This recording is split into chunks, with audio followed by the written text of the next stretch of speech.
Joe heard this song? I can't hear myself.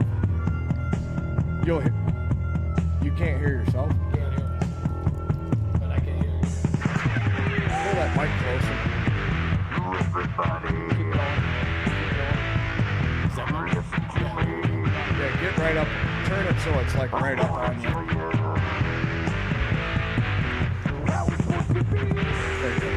Yeah, but we're so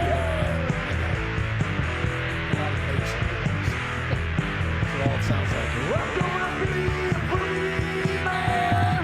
I'm gonna find till the end.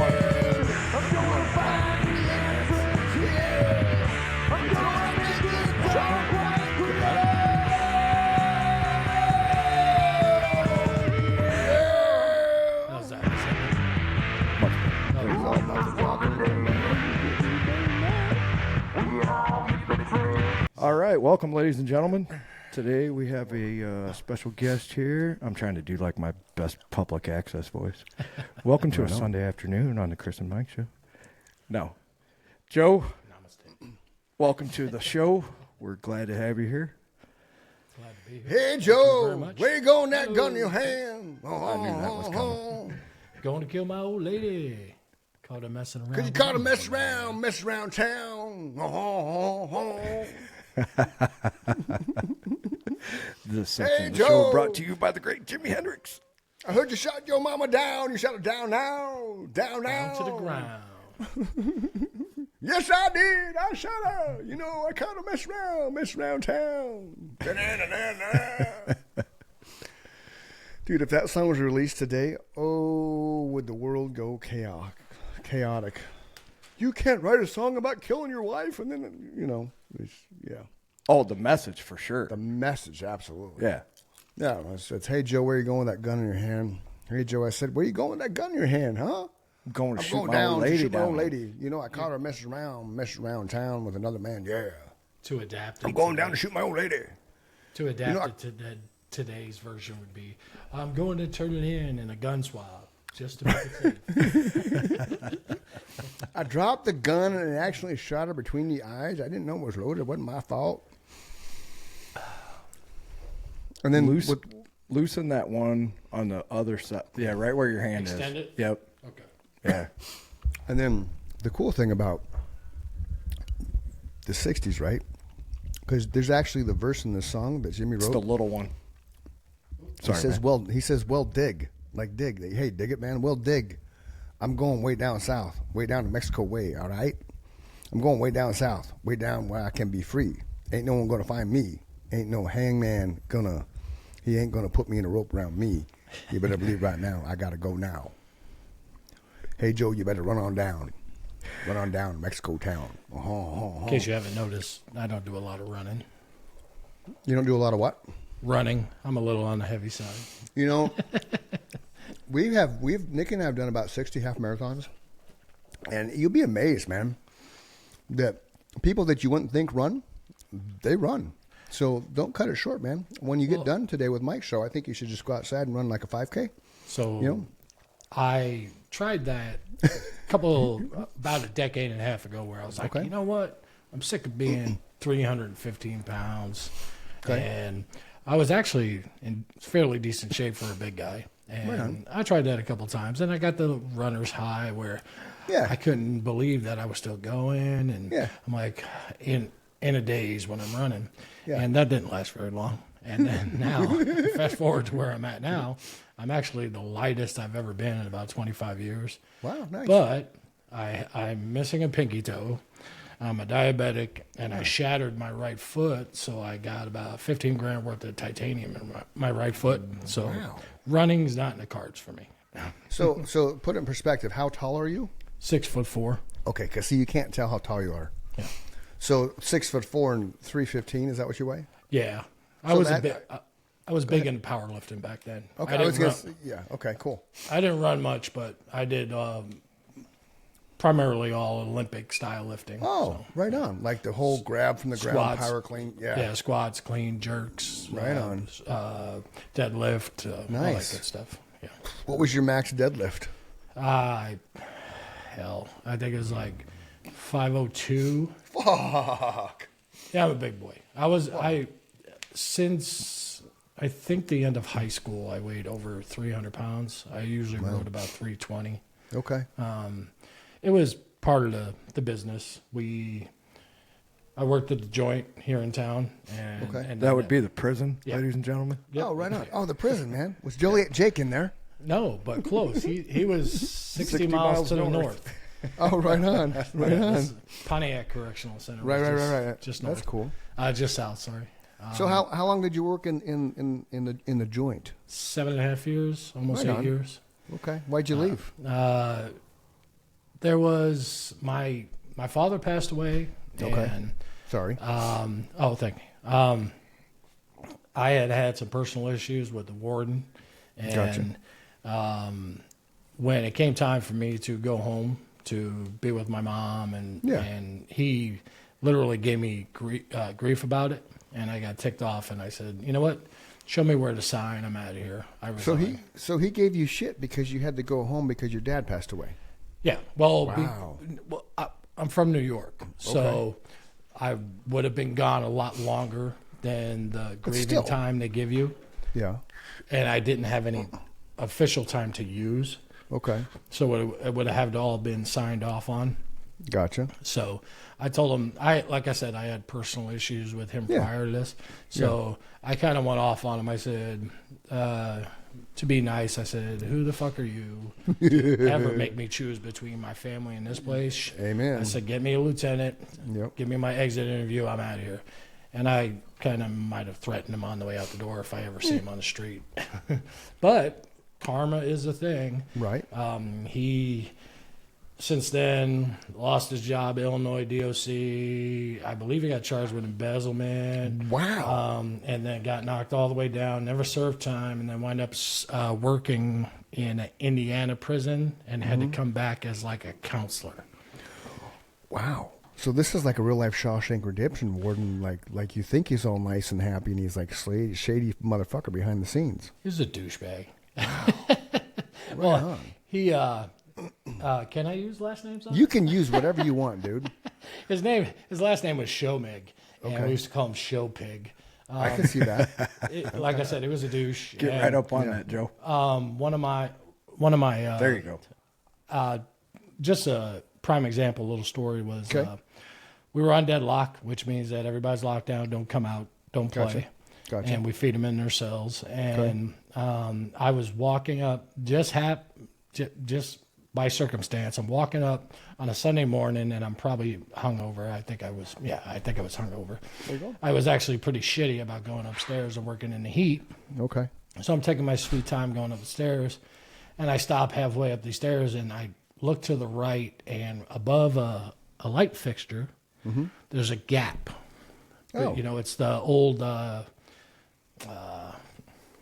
what's the long bulbs with the... Oh yeah, the fluorescents. Fluorescents. Yeah, Yeah. the big old fluorescent bulbs. Yeah, like in So grocery stores and shit back in the day. There's yeah, a gap above it, and I Okay. notice like a third of the gap is missing. Oh. So I have a clipboard in my hand. I go, what the hell is that? And I push it up there, and I think there's 5 or 6 shanks fall out. Oh fuck. Yeah. And now everybody's on lockdown, so Right. nobody's supposed to be getting around with these things. And Right. somehow they wound up there. Wow. So anyway, I turn them in. We do all the paperwork. Sure. My sergeant Good at job. the time puts me in for Officer of the Month. Woohoo! And I don't get it. Oh, I'm sorry, nice. Employee of the Month. The same thing. I don't get it, and they give it to Fuck nut. an office worker. What? Yep, but for something else, and that's fine. You know, that woman been there years. That's cool. Yeah, yeah. Officers find shanks all the time. Okay. But I didn't get it. So fast forward a year down the line, and I'm what's called the safety sanitation officer for the cell house. So I'm responsible for getting the floors clean, polished, having the cell house all painted, looking nice. Okay. And I had it for about a year, and I had the place looking pretty nice. And it was the segregation unit, which made it a little harder task because everybody in there is pretty much a dick. So segregation is where you're super bad and you have your own cells and shit. Yeah, It's not general pop. yeah.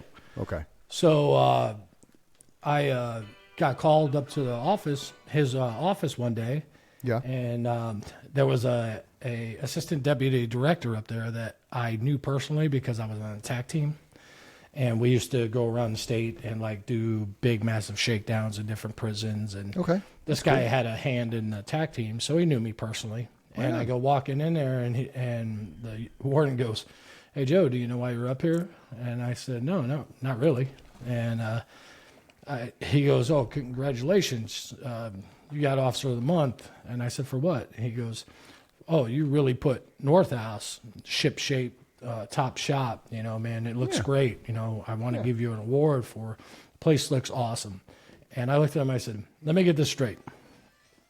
I find knives, I keep them out of my brothers and sisters' backs and other inmates' backs, and you give my award to an office worker." I said, Yeah. "I get the inmates to paint the place and plant flowers, and you want to give me an award for it?" Right. I said, "Stick your award up your ass." I turned around, walked out of his office, and the assistant deputy director, Nutella, was laughing. A big old Italian dude out of Chicago, and he's just laughing his ass off because he knew me. And so anyway, after that, me and the warden were on bad terms, and because I made him look like an idiot in front of a deputy director. Well, Anyway, fast forward again until when my dad passes away, and I go in there, and he's like, "Well, I really don't have to give you this time off." I said, "Whatever, show me where to sign. I'm out of here." So, and I, don't. It's just a job. This is my Right. family you're talking about. yeah. So anyway, he was a douche. Yeah, I would never. I would have probably reacted the same way. Yeah. So can we pick your brain about the institutional life? First of all, Sure. tell him how old this prison is. Oh hell. It was a boys' reformatory. Yes, first. it was. Oh fuck! I There's some think dark early- shadows there. Early 1800s. Yeah, I want to 1830s say or like, something like that. yeah. Wow. Yeah, it's one of the. So early to mid 1800s was the original building was built. Yes. So that thing's haunted as fuck. Oh, dude, I want to hear these stories too because I don't have a lot of. I mean, even growing up here, I didn't know a lot of people that worked out there, and if they did, they wouldn't talk about it. So Okay. I'm not into the woo Yeah. haunted shit. Fun fact, I'm an atheist, so Okay, okay. I don't get much into. But you believe in something because you're an atheist. Well, no, that's not actually a belief. I That- know, dude. That is a lack thereof. Yeah, but yeah. yeah, I know me and Mike have had this conversation before. I'm an agnostic. Yeah, see, that's that. I was just say with Mike. I lean towards agnostic too because I don't believe in organized religion, even though I grew up in that environment and shit for some avenues of it, but I don't believe in somebody telling me how to live my life and how to pray and how to tithe and how blah blah blah blah blah. Yeah. Because as Bono says, the God we believe in isn't short of cash, Mister. Exactly. Well, and so give you my background a little bit. Okay. 9 years of Catholic school. Okay. Oh fuck. My family was given an award for putting the most children through Sacred Heart of Jesus in New Wow. York, in Hell's Kitchen, New York. It was I wouldn't say drilled into us, but I mean, we did the half a day Friday at the church. I was an altar boy, so I was doing like the services, and all the Right. kids had to be there, and then we had to do the on Sunday too. Sure. I did all the sacraments except for become a priest. So Right. excuse me. So I had my best friend murdered when I was 16, and that kind of set me to this place where you're not going to tell me now as far as agnostics or anybody who believes in what they believe in. My saying is this: if believing in a God brings you comfort and brings you sleepy time at night and warm feelings and helps you be a good person, so be it. We all Right. agree. Agreed. For sure. Agreed. Yeah. Yeah. I don't need that. Right. And I will always. I didn't come by this by accident. Many years of sitting there and going, well, if that's true, then this true. All cause and effect. All, hey, it don't add up. So when my best friend was taken from me, it made me start wondering. I guess. You just questioned everything. What is You opened up. Yeah. is it the 5 stages or the 7 stages of grief? 5 stages of grief. Yeah. Yeah. And then what's the one where you start bargaining, or it's not bargaining? Yeah, I think it is bargaining. And it was kind of like, okay, fine. If you say that he forgives all sins, Right. and the prison's full of murderers and rapists and child murderers, Dude, you're preaching to the choir, man. do I really want to go I love where you forgive everybody? Uh-huh. I told a friend of mine the other day on one of her posts. Okay. You know, she had a pretty rough life, and she moved away, and she's all dove right back into it, and Okay. she was also raised Catholic, and so Okay. she puts these little inspirational things, and I kind of reminded her about what I've been through. Right. And I said, I'm okay thinking that 2 and 2 don't equal 4 when it comes to Christianity or religion in general. I said, and I'm okay with the mathematics of it. And if he forgives everybody, I don't want to be there. I'm okay with my left hand of Satan and the morning star. And if I'm wrong with my mathematics, then at least I get to meet that son of a bitch when I show up down there, because you tore my childhood out of me, because we were, growing up in Hell's Kitchen, we saw a lot of horrible things to begin with. Well, yeah. But my buddy Tommy was a pure soul. He was a good kid. He wasn't like the rest of us. We were punks. We were little thieves. We stole cars. We robbed from this. We robbed from that. We were just punk West Side kids. Yeah. Probably going to grow up to be like the rest of the guys in the neighborhood. But Tommy wasn't. And so if you're telling me God's great all the time, and there was a plan to take him away from us, you could have taken the rest of us. Yeah. And nobody would have blinked twice. So anyway. No, dude, Mike and I think, not speaking for Mike, obviously, but I love where you went with that, because I'm the same way. Like, I wrote a song called Letter to God, and some of the lyrics in that, why do you offer, I don't know, essentially it's, how can you allow somebody like Dahmer into heaven? Now, with the whole, and you'll know this because you grow up in the Catholic world, it's that accept, believe, commit. And then the Catholics obviously have the almighty confession, so you can do whatever the fuck you want. Penance, you just end up in purgatory. Right. Yeah. Right. So my biggest thing with that was exactly that, because if you're an almighty God, why do you allow child molesters? Why do you allow child abuse? Why do you allow somebody to take their, when we were in Nemesis, I wrote a song, and it was all about the turbulence of the time, and one of the phrases was about a guy taking his 2-year-old daughter out to the desert to set her on fire under the ruse she was going to see Santa Claus. So I'm in touch with that, Joe, like 100%. Like, where the fuck are you, God, when all this shit happens? Yeah.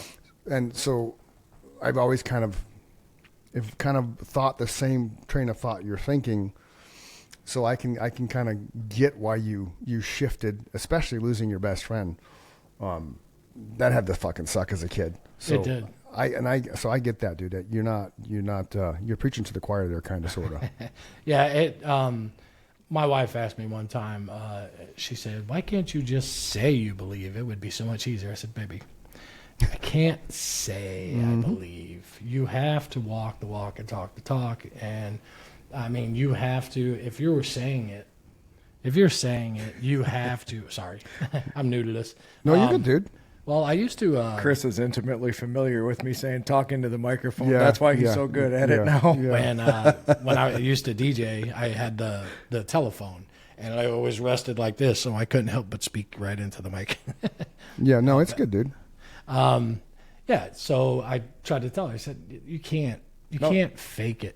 I can let people know that I understand why they feel what they feel, and if it helps them get through life, I'm okay with it. Yeah. But when if you think I could sprout devil's horns and a wide wingspan, when they start to attempt to shove it down my throat and I start tearing apart, the reason why they got there, or the reason why they believe in this, I like to lay out my different versions of the Bible in front of them, because I'm schooled in that too.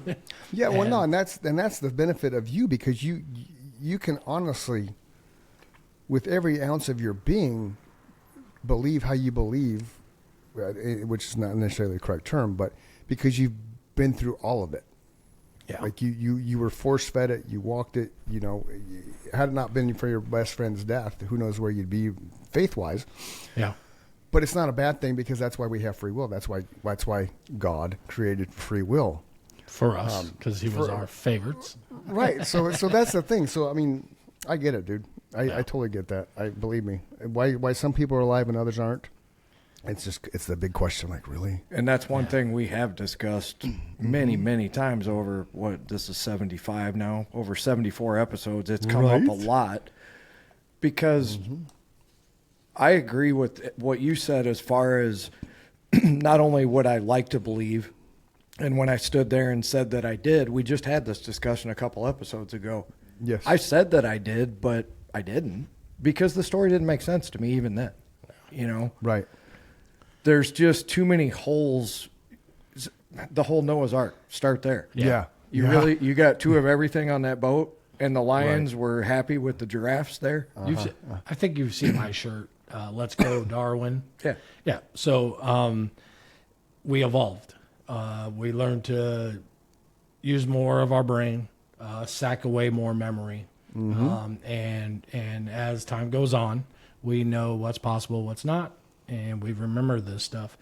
I don't think 2,000 years ago they planned on us being this smart. No. There were thousands, millions of people across the world that were scared of life and needed something to look forward to. Agreed. Well, here's another thing that you and I have discussed, Chris, many times is there's also the possibility that there was not only one, but maybe multiple lost advanced civilizations. Right. You had the burning of the library at Alexandria, which lost untold knowledge. Yeah. Those people could have been infinitely smarter than us. The Aztecs. We don't know. Yeah. I just read a thing right before you got here that said that if the pyramids were built the way that we were taught, they would have had to have placed a block every minus 1.10 seconds. Which it's impossible. It's insane. They say that they did it in 10 years. It's like 2 million and some stones that are 1 centimeter off at the base and 1 degree off of true north. Look at the Sphinx. Yeah. And I mean, each one of those blocks is between 2 and 200 tons a piece. The engineering feats that it's funny because I was reading not too long ago.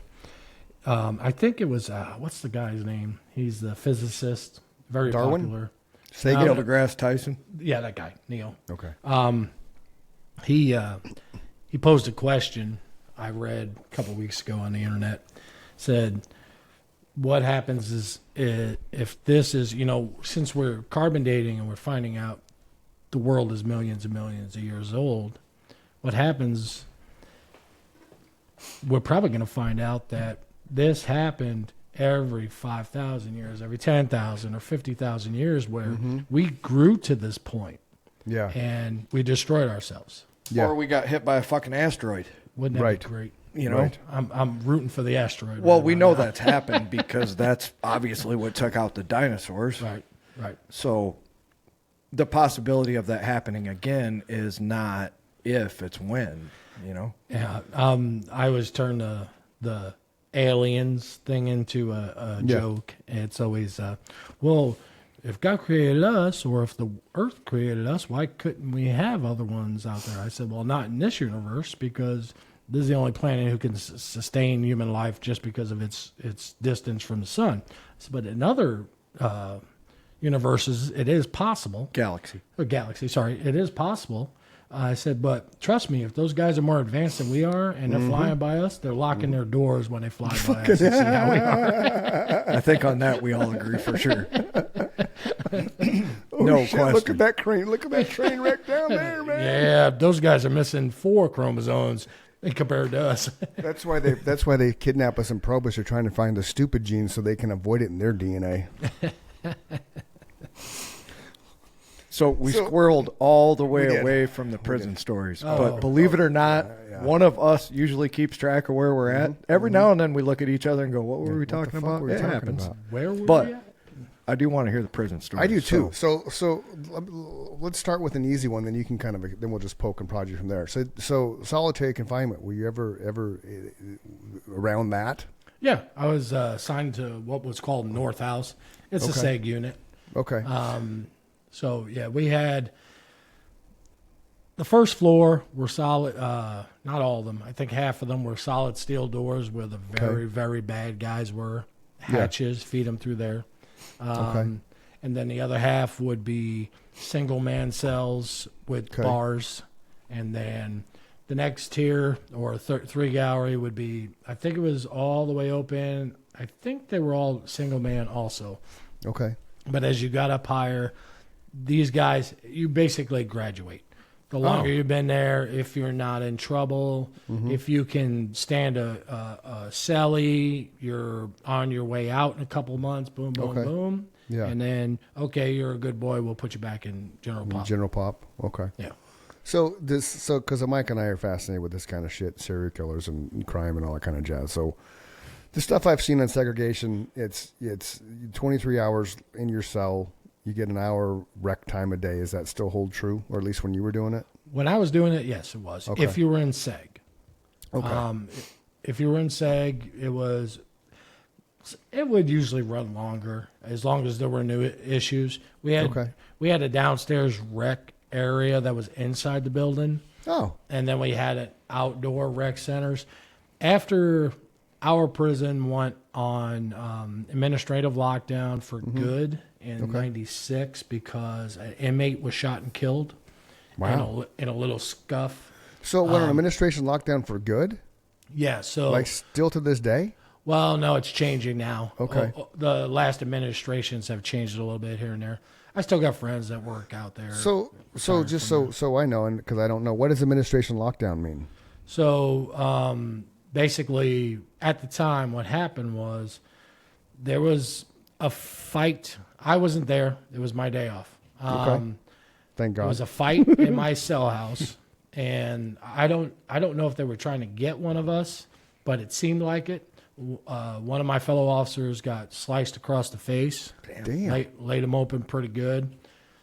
The officers went to go try and secure the place, and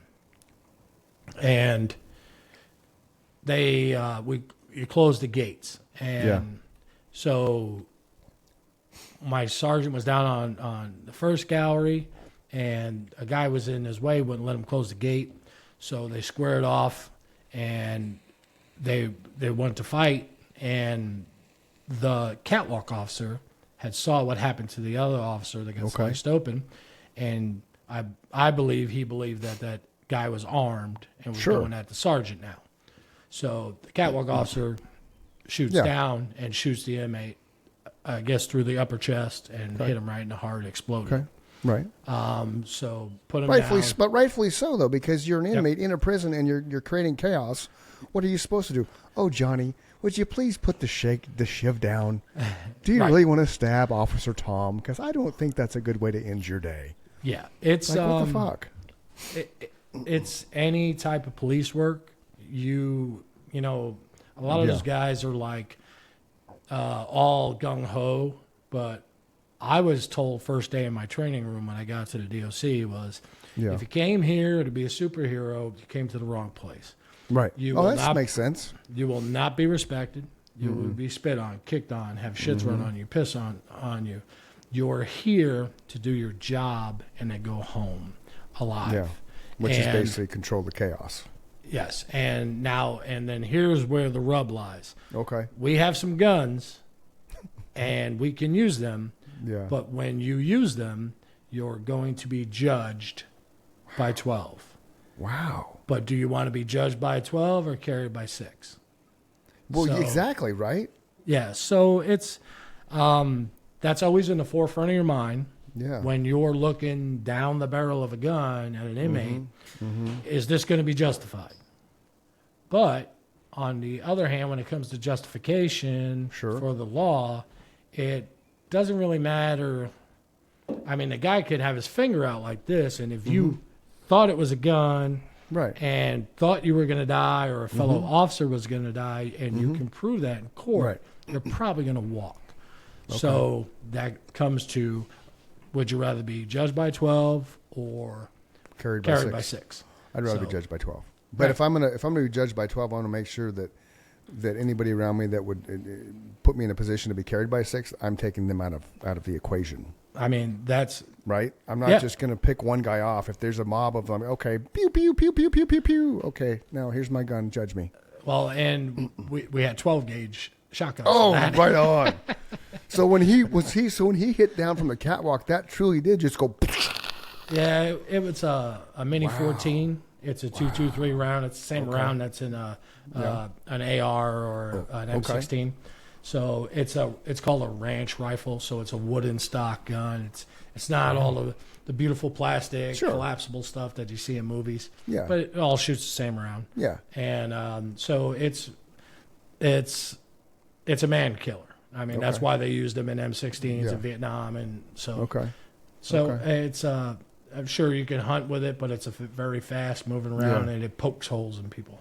Right on. And they were hollow points, so it not only does it poke a hole, it expands make sure you nice.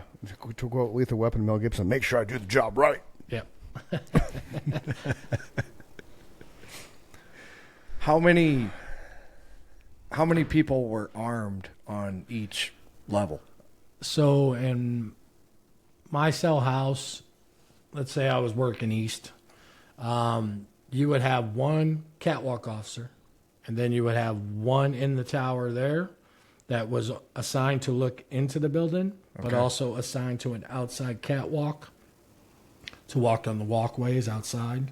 So when they would move inmate lines, he'd have to go out on the outside catwalk and watch the lines. Okay. And then you would have, on the back side of the building, there was another tower that had an officer in there that was assigned to watch both cell houses from that area. Because it was one big north-south cell house that was split down the middle. So, I'm sorry, east-west cell house that was split down the middle. So, tower, catwalk. So, in your house, you had possibly 3 watching you. Okay. Most of the time, 2 watching you at any one time. So that's a lot of officers to watch and a lot of inmates to watch. What's the inmate to guard ratio? Oh, hell. One officer. Rough. Yeah. I mean, One officer usually had 2 galleries and 22 cells per gallery. Wow. And so it was like at any time you could be one officer to 88. Holy shit. Usually one officer to 60 or 70. Okay, so here's a question off that. So if you're that officer that basically is in charge of, let's say, 80 people, are you nice to them? Are you befriending them? Or are you just like, you fucking toe the line with me, I'm going to knock you over it? Nah, you get what you give. I agree. Oh, 100%, man. 100% You get what you agree with get. that. Okay. I think that's what he's looking You for. are Yeah. severely outnumbered, Yeah. but you are there to be an officer. Yeah. And you're going to ruffle feathers. You're going to Mm-hmm. piss people off. I had a hit put on me because I think it Take was like, somebody's Twinkie. Did you take the Twinkie, man? That Twinkie looks good, motherfucker. I'm a I don't- Polish, no, I'm a okay, Polish so- sausage guy. I'm not But so backing up a little bit, you're 6'4", 315, right? And somebody puts a hit on you? Like, are you fucking kidding me? it doesn't matter. There's Wow. There's more of them, and there's a lot of knives in there.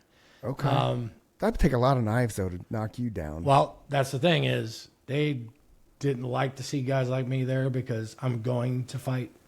Yeah. I'm going to That's a good fight for point. my life. That's a good point. But it's you got to use your head. Yeah. I almost got caught that day when they put a hit on me. Oh. What had happened was my catwalk officer called for a shakedown on 3 or 5 different guys over the course of 2 weeks. And they just happened to be all in the same gang. And Gotcha. I wasn't good at finding knives, but he was very good at it. So, but when it came to shaking guys down, I have no problem with it. Yeah. Turn around, shake down. Yeah.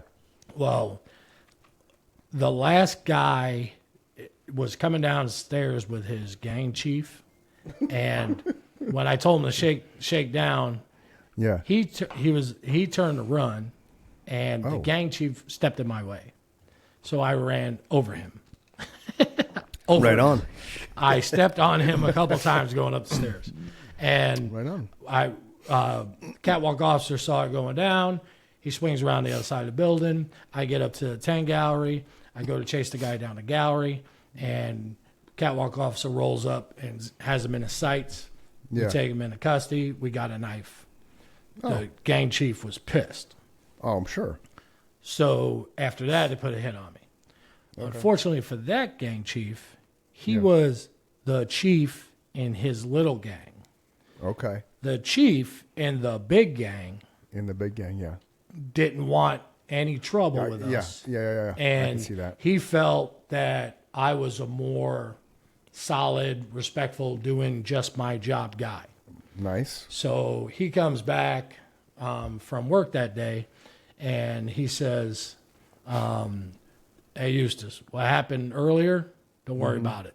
It's squashed. And I was like, what? He goes, it's squashed. It's over with. I was like, Okay. okay, cool. And the funny part was that morning, Yeah. a guy from an opposite star, I don't know if you know anything about gangs. No, They got right, left, I red, figured, yeah. blue, Oh, yeah, Crips, yeah. Bloods. So Yeah, yeah. guys from the other side. Okay. One of them, an older dude that I would see every morning when I let him out to go to work, had said to me, hey, man, watch your ass today. And I said, Okay. you know, I do every day. And he goes, no. Watch your ass today. So I was actually warned by the opposing gangs that was going to happen that day. And they almost got me anyway. Wow. One of the guys suckered me, came in the middle of the day, and he said, hey, can I get in my cell? So I open the door. I go walking down the cell with him, let him in the cell. And once I let him in, I hear his door lock behind me. And I turn around, I go to walk to the front of the gallery, and there's like 7 of the gang there with their arms up against their, just like that, across their chest. Okay. And they said, go ahead, man, walk through. I said, I ain't about to be bouncing off of all you. And so the catwalk officer saw it, and he drew down on him. And he says, what's up, Joe? I said, these motherfuckers don't want to let me through. He's like, really? And he pulled the safety off. And they parted like the Red Sea, and I got off the gallery. I was like, oh, God, thank God he was there. They were going to turn me into a fucking pincushion. Right? Yeah. Wow. So did your heart stop? Like, oh, fuck. Well, no, you got to fight first. Yeah, okay. So When I was kind of like the safe- adrenaline? Yeah. When I was safe, I was downstairs in the superintendent's office sweating. I was like, man, they had me. They that's suckered cool. me. It was that catwalk officer was the same guy who shot and killed that inmate. That guy was on point. He was the eagle eye in the sky. He watched everything. So when he got judged by 12, obviously he was proven justified. He didn't even have to go to court. He was justified. You know, even internal affairs were like clean shooting. Okay. Okay, I mean, when you have one officer laying there and his face is laid open from being sliced. Yeah. Yep. Yeah. So. Game on. Okay. That's cool. That's cool. What else you got for him, Mike? What do you want to talk about, Joe? You want to talk about your prison life? What do you do now? Prison life. I didn't spend any time in there. Well, you 8 did. hours a day. You did as an employee. Just 8 hours a day. Yeah. So how was your mindset when you like when you got home from work? Did you carry that shit with you? We didn't talk a lot about it, and my wife at the time knew that, and she was a special ed teacher. She was very well educated. Okay. And she kind of knew. She had researched what it was going to be about, and being with me, working there. Yeah. That's a good wife, man. Yeah, I have no complaints with her, the mother of my son. Absolutely not. I was blessed. Right on. How old's your son? 27. Cool. 28 this month. Right on. Happy birthday. What's he doing? He is the regional director for communications for American Red Cross from the Quad Cities down to Springfield. All right, dude. That's my old stomping grounds. Up that way. Check.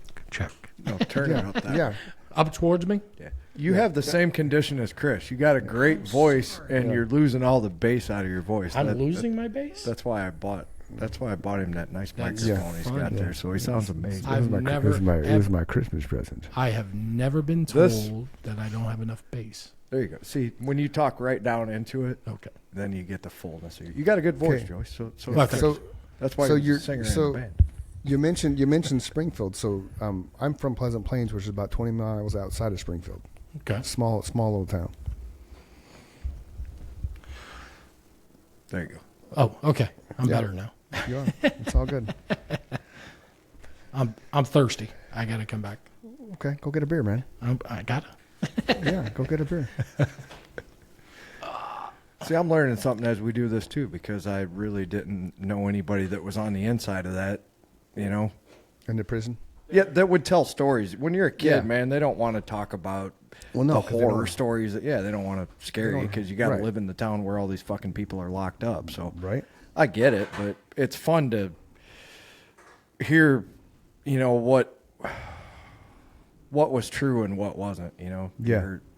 You always heard some rumors as to things that probably weren't true. Yeah.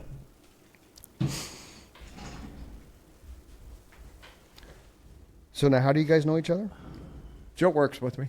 Oh, okay. Well, I mean, not right with. It's a big place, but yeah, we work at the same place. Okay. Okay. What's the biggest difference from working in the prisons and working where you work now, Joe? He doesn't have to worry about getting killed where he's at now. Actually, no. You wouldn't believe how much I watch people and pay attention to people's behavior. And Oh, yeah. yeah, you do a lot of profiling in a place like that. You go, yeah, I always want to be nice to that guy.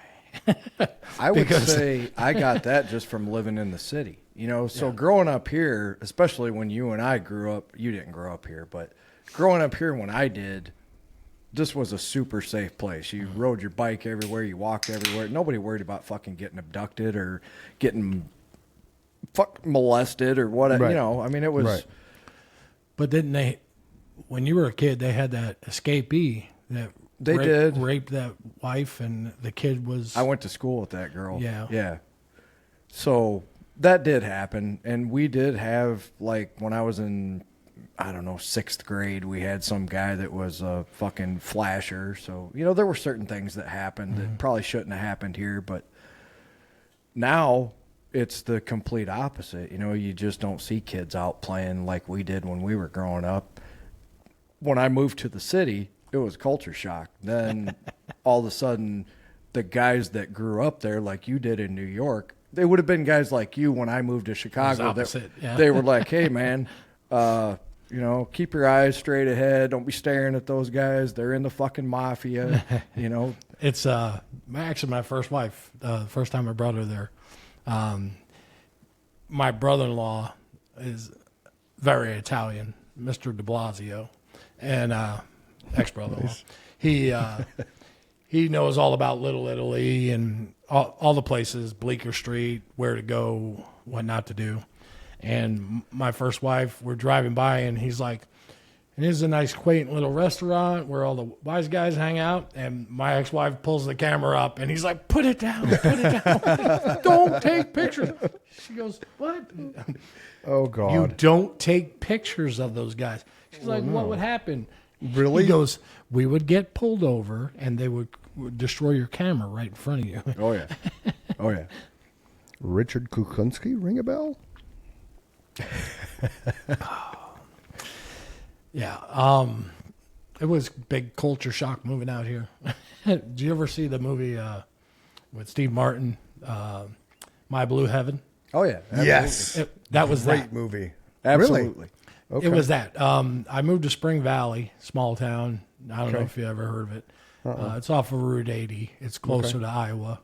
It's by Princeton. And the first time I mowed the lawn there, and like some guy walked by and goes, "Hello." And How you doing? I spin around. And I'm like looking around, like, "What the fuck do you want, man? Get out of here! Why are you talking to me? You don't talk to me. I don't know you." How you doing? Hey, don't make me go like that around here. Nobody likes when I do that.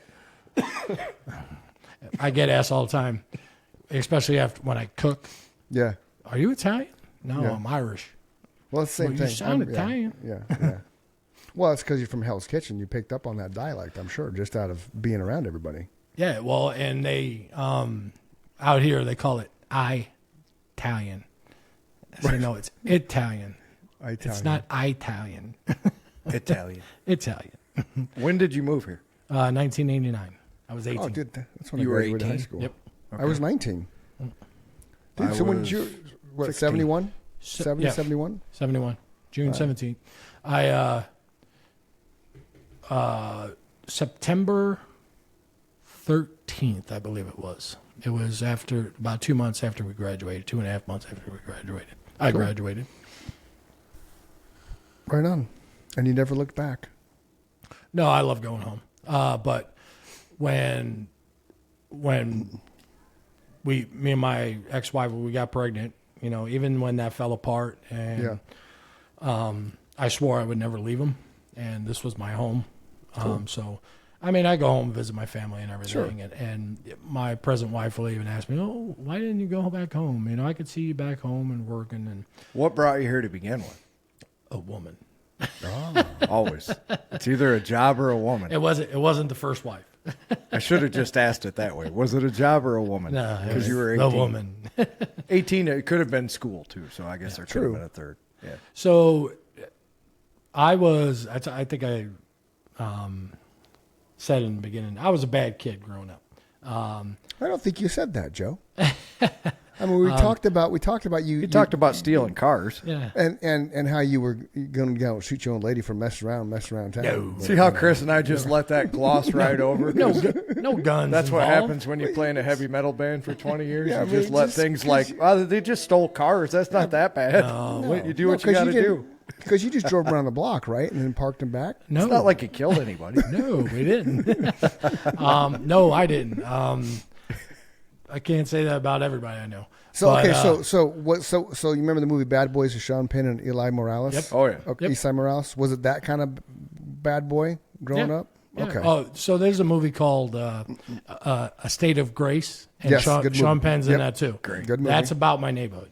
Oh, If- yeah. Oh, yeah, Hell's Kitchen. Okay. Absolutely. There you go. Right.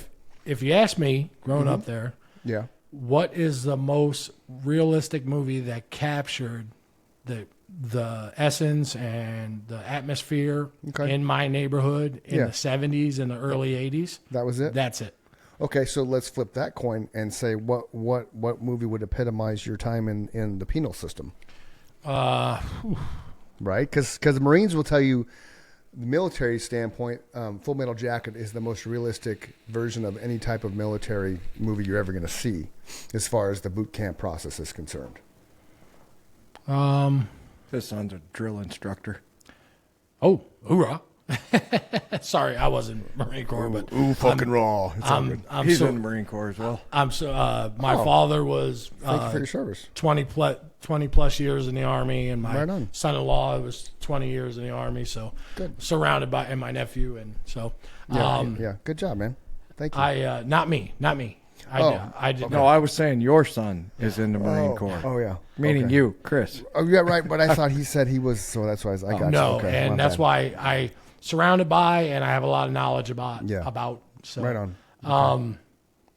Yeah, so as far as the movie that captured it, I don't know. Have you ever seen the movie about there was what was that woman that was in that Madonna? Patricia Arquette? That her. Yeah. Yeah. Okay. Shake the, Danbury? We're good at this. Danbury? Yeah, that, Escape from Danbury? yeah, Okay. that one. Right on. That was pretty realistic as far Okay. as people working in the industries. Okay. And how sometimes that security can be too laxed. Yeah. Okay. And how easy it is for people to get caught up in the inmates' manipulation games. Yeah. Forgive me, I bit into my tongue the other It day. happens. It happens. And so I've been talking funny all day. I have to keep icing it down. That's okay. I understand completely. We're big proponents. We love Mike Tyson. Mike Tyson is the greatest boxer of all time.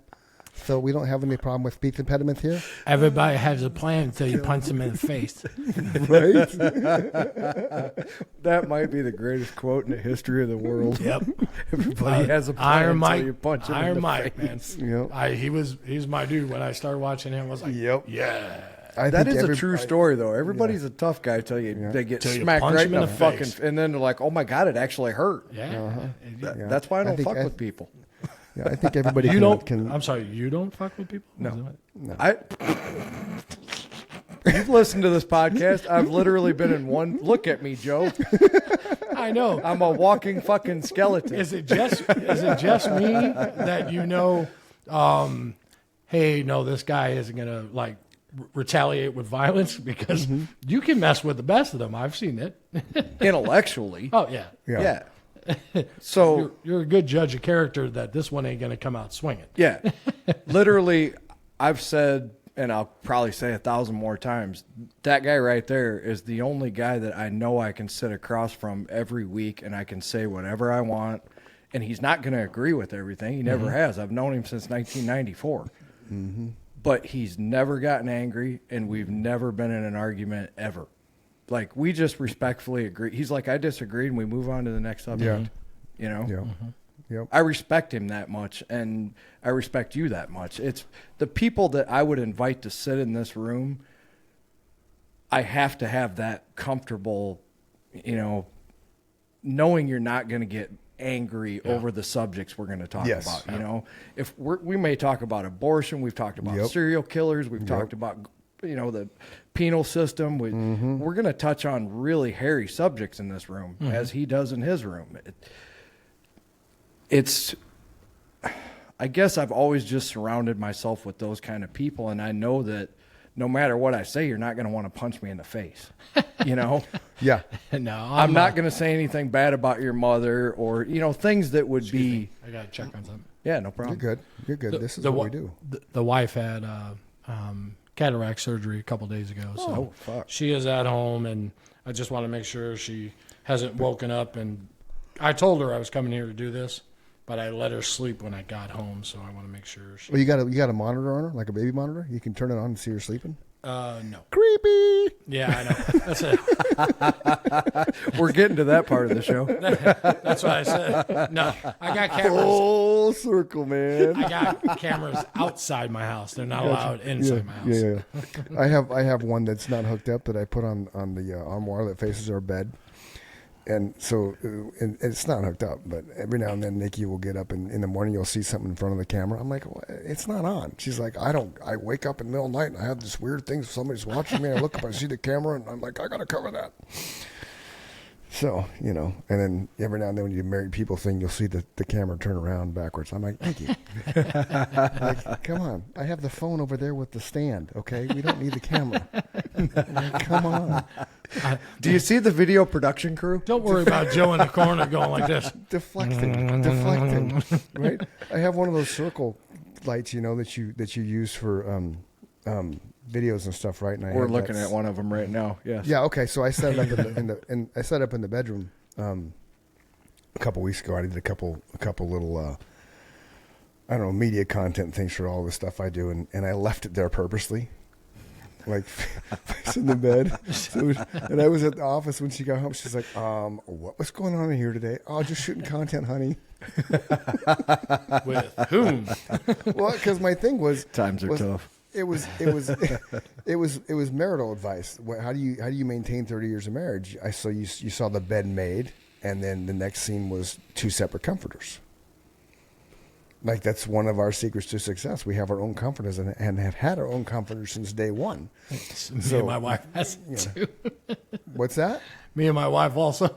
See, but people don't realize that, man. Yeah. It's brilliant. It's legit. It's because then you're not fighting over covers and shit. You're not dealing with Jimmy legs and stuff, and you legit have your own comforter. Then, like when I go get Little Man every morning, I take my comforter out, put it over my head because it's fucking freezing in Arizona, Arizona standards. Yeah, and take he's the got problems, Joe. What is it, 60? Yeah, well, this morning it was like 48, man. 48? I'm sorry, no, I'm sorry, it was 38 according to the city, but we're probably 32. 48 in my bedroom. Right. Yeah. See, I don't. I would die, Joe. I would die. I'm that guy that when it's cold outside, you look down like, holy shit, I have nipples. If you had been in Arizona as long as Chris, and we've talked about this on the podcast. Yeah. You acclimate. Your blood thins out. It just does. I told him a couple episodes ago, my first winter back here, I was like, I made a huge mistake. Now you see me, I never even have a jacket on. I just wear my hoodie and a beanie. It's like, me and my wife. Yeah. Go ahead. Me and my wife are very happily married, but she swears she's going to retire like to Florida. I'm like, baby, I can't live in Florida. You've seen me, right? I'd melt. Yeah, well, that's because Florida has humidity. It's not as hot. Like, we're dry heat, so we may be 120 degrees, but it's 10% humidity. It's still 120 No, I agree. degrees. Dude, I agree. Believe me. Okay, so I won't melt. I'll just burst into flames. the difference is it is hot, but you can breathe. Right. Like here it's 85 degrees and 100% humidity. You're like, What are you like? 20% body fat? I'm probably like 37% body fat. If he's skin and bones, he's probably like 3 to 5%. I'm not. He's got himself. Even though he don't drink that much, he's got himself a little beer belly. Yeah, because I'm between 7 and 8%. So you have to be, if you're skinny, you got to be less than that. I'm actually exactly where I'm supposed to be for my height and weight. So I'm a little over 5'9", and I'm 155 pounds. So I'm supposed to be somewhere between 150 and 165 is my optimum weight. You want to know what they say? 6'3" adult my age is supposed to weigh 190. You're the same. 190? Yeah. 190. Sure, let me guess. 6'4", 190? Really? Yeah. He's the same height as my dad, and my mom told me that, and I about fell over because if my dad weighed 190 pounds, he would look like a walking fucking skeleton. He would look like a skeleton. Wow. I would be disgusting. My head, it's like a 5-gallon bucket. I'm not quite sure. I mean, I wouldn't want to guess. I'm not sure what steel weighs right now, but if I'll take a stab in the dark, I bet he weighs 225 maybe. Okay. And he looks good, you know. But if he was 190, I'd be like, dude, you need to like either eat some cheeseburgers or go to the doctor. You got two choices. Here's a pork chop. I'm at my lightest weight in the last 25 years, 30 years. I'm 269. I haven't been under 270 in my whole adult life, pretty much. Wow. And 269 is not thin yet, but I think if I got below 250, I would have no more gut left. You would have a noticeable difference below 250 for sure. Yeah. So I don't know. I want to be comfortable for the rest of my life I have left. Yeah. So I don't know. So the people that have been getting on me for being too skinny, which is why I make this joke, I just got berated for it a couple times yesterday. Okay. I got up to 183 pounds when I was prescribed Xanax, and that's one of the side effects is you don't care about anything, right? Mm-hmm. So but it's weird. It has a side effect like marijuana where it makes you hungry. Oh, it does make you hungry.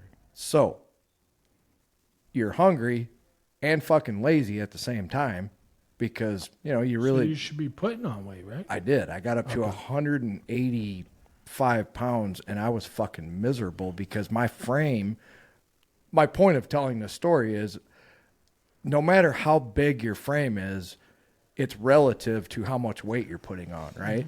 Mm-hmm.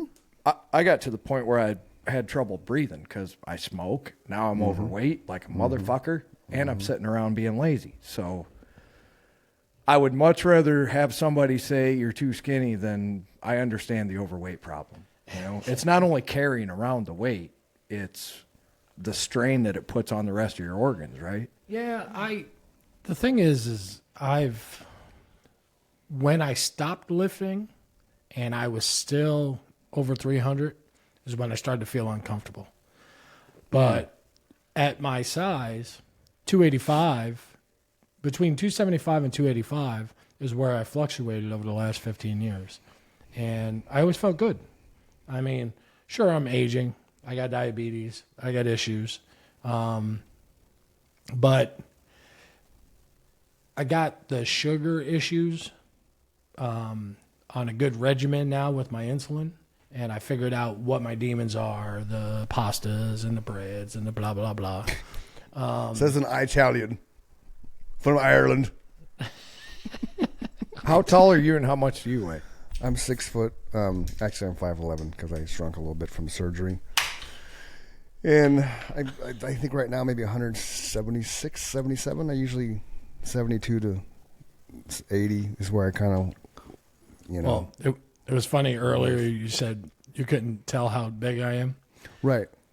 I got to tell you this. Look at me next to Mike. Yeah, but see, even that, Joe. It's, I mean, you can kind of tell, but it's kind of like you watch football on TV, right? You don't know these guys are fucking 6'7", 6'8". You just because they look like this. So right. even though you're in the same frame, you don't. There's not. I mean, the head's different. You can tell. Yeah, that, you'd have but to see us standing side by Right. side, and I'd look like his little brother. Yeah, sure. but the rest of you look proportioned just from an vantage point of where I'm sitting, you know, and it's kind of like the same thing. Nobody's going to look at me and say, "Oh, he's 6 foot, 175 pounds, blah blah blah," because you don't know till I always thought the camera added 20 pounds. It's supposed to add 10 pounds. Yeah, Yeah. That's what they say. The old cameras did back in the Hollywood days, so the females could go, "Oh no, I wasn't that heavy. It was the camera." Yeah, I think with the Oh, yeah. HD cameras, what you see is what you get. That's Yeah. why they had to upgrade the. Take me back to low def. Right. Yeah, a lot of people lost their jobs after high definition came around. That's for sure. right. And then the people that have jobs now with high definition, it's like, okay, I know that the Weinstein thing is gone and the casting couch is gone, but how the fuck are you in front of that camera? Right. Because I don't want to watch Maybe the we need to- news. Right? Maybe we need to get that thing back. There you go. Thank you. Because, and I don't watch the news, and I haven't really watched. I've watched the news probably 3 times since 2003-ish, when the market crashed, and we put it on the other day just for the hell of it, and I was dumbfounded. Like, you're supposed to watch the news and enjoy it, right? Because now it's all entertainment. Back then it was the real news delivered by entertaining people. Yeah. Now it's entertainment, but delivered by ugly people. So they flipped the coin. Yes. And I say that ugly people with nothing but love and endearing in my heart. It's not my fault you hit every branch down the ugly tree. I'm just so disappointed nowadays look, I'll find my own entertainment. I'll find my own actors, my own Right. producers that I like, and I want to watch their stuff. When I get up Yeah. in the morning, I just want the news. I Yeah. don't want your opinion. I don't want your swaying. I don't want. But see, there's no news, Joe. It's all entertainment. Yeah. Like it's all bullshit. Look at the only news I get really is I'll scroll stuff, and I'll see something like a headline, and then you go looking for the true stuff. I'll read the headline, then I'll read the story, and the story never has anything to do with the headline because it's all, oh, come here, A hook. I got you. Yep. Yeah, It's now I always a got hook. you. Yep. So I get my news from talking to Mike because Mike listens to podcasts and all this informational shit on a daily basis. So I'll see something, we'll talk about it. For the most part, I don't like the helicopter plane crash, right? Mm-hmm. There's a conspiracy there. There has to be. You don't have a helicopter coming up like this and keep coming with all today's technology smashing into an airplane accidentally. That to me is the most fucking, somebody did something. There's something behind that. It was purposefully done. There must have been somebody on the Black Hawk that they wanted to take out because I can't figure out for the life of me why they would want to take out the hockey team or the ice figure skating. skaters? Figure skaters, yes, thank you. Well, yeah. Here, Go ahead, Joe. here's what I know, having 2 different government jobs. Nice. Is See, insight. government- This is insight. Government insight. Well, That's why you say it, it's man. it's Joe's local an interesting government. dude. It's- Hold on, I gotta mark this down on my show clip notes. It's I gotta nothing say, big. I'm I marking- didn't it have doesn't any matter, I'm security marking clearance shit. or anything. Okay. He's really 104. 104. Okay, let's go. Government insight from Joe. Just from working for the state and then also Okay. working for the county. Okay. Everything takes time. Yeah. And the general population don't like that. They want answers now. Yep. So in lieu of actual facts, everybody's brain fills in the blanks. Yes. And once you actually get all the facts, it's too late. Your brain's Sure. already out there. Sure, I You've can see already that. filled in the blanks. Yeah. So you're believing you filled in the blanks with what you want to happen. Yes. So it's hard to undo it once you actually get the facts. Okay. Oh, no, I know that wasn't true. Oh, yeah. Why did it take so long? It's the friggin' government. It always takes long. Yeah. Nothing happens overnight with the government. There are steps for everything. Yep. There are this. Oh, now we wait. This has to go here. Oh, Right. a week from now we go get that. We take back the results. It unfortunately for everybody's little I gotta know now mentality. It's the bureaucracy doesn't work well for everybody's little I have to know now. Yeah. The only logical argument I've heard so far in the short time that they've had to look into it is there was a pilot saying that there's an automatic warning system on the plane And the helicopter. and the They all have helicopter, fail-safes, right. but it doesn't work. It works, but not as well at low altitudes. And there would be another problem in that even if that thing was working properly, Right. air traffic control always overrules even that warning system in the aircraft. Yes. And if the air traffic controller is telling either one of those pilots, you're fine. If you see him, you're fine. And the whole time that warning system could be going, descend or ascend or descend, or it's going to be yelling at them. Yeah. But they're going to listen to the air traffic control over that every time because that's what they're trained to do. So what I got today was one of the reports I listened to was that the Black Hawk was flying at the wrong designated altitude.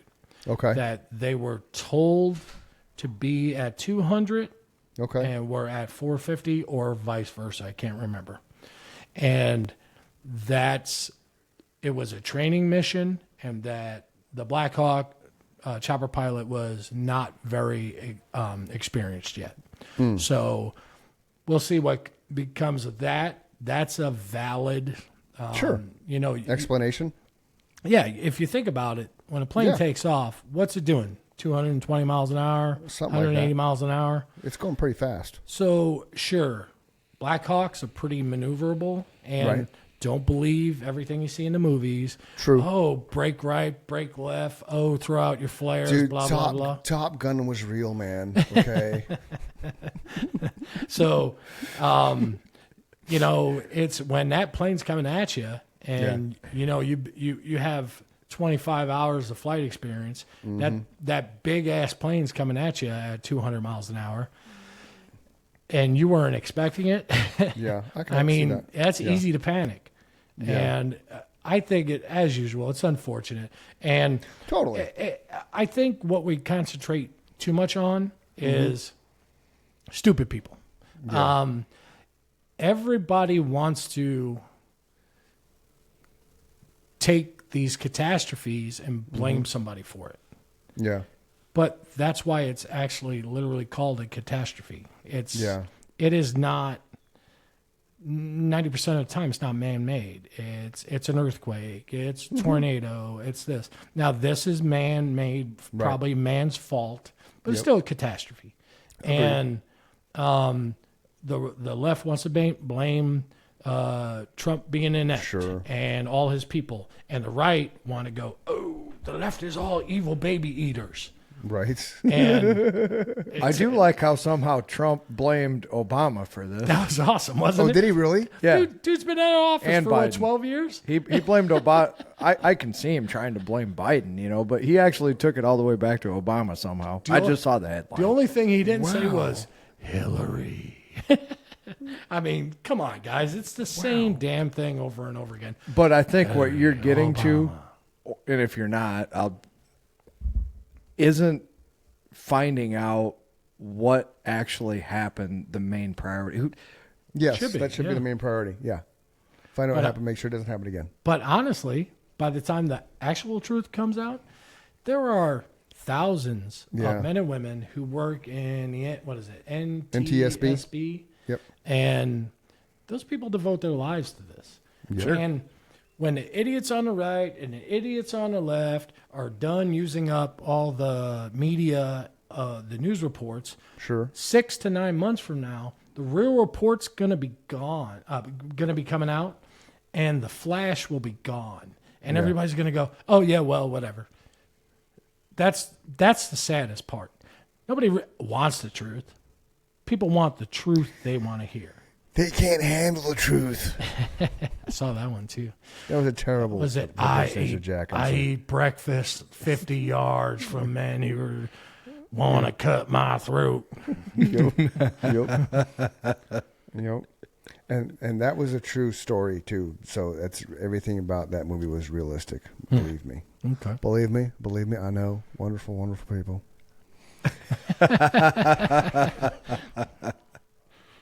On both sides. On both sides. Did you see the little? You had to see this stuff by now, and then I got to get out of here.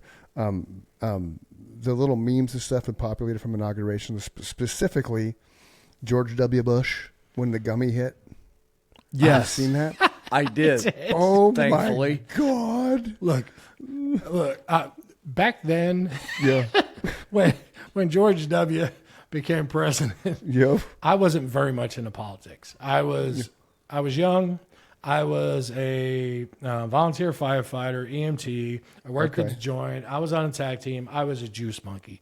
I was all into fighting and getting everything done when the shit went down. Yeah.